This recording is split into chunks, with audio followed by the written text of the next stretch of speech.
Excursus, a problem text. Deuteronomy chapter 30, 11-12 and 14.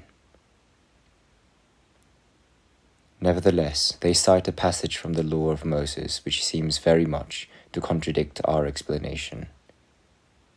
Having promulgated God's law, he addresses the people in these terms. The commandment which I give you today is not hidden.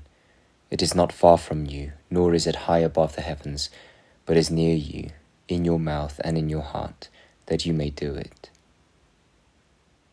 Now, if these words were only about the commandments, I confess that I would be hard put to it to reply.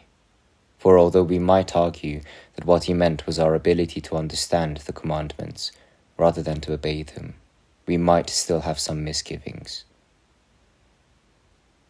As it is, we have a sound expositor who removes all possible doubt, Paul, who asserts that Moses was speaking here of the message of the gospel.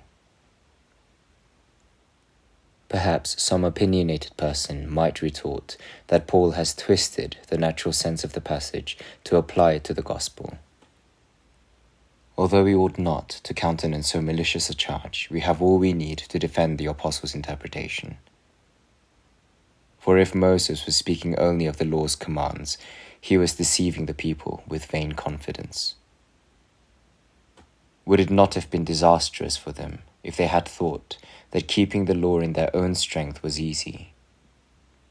What ability would we have to keep it, seeing that our nature fails at this very point, and that everyone who tries to walk instead trips up?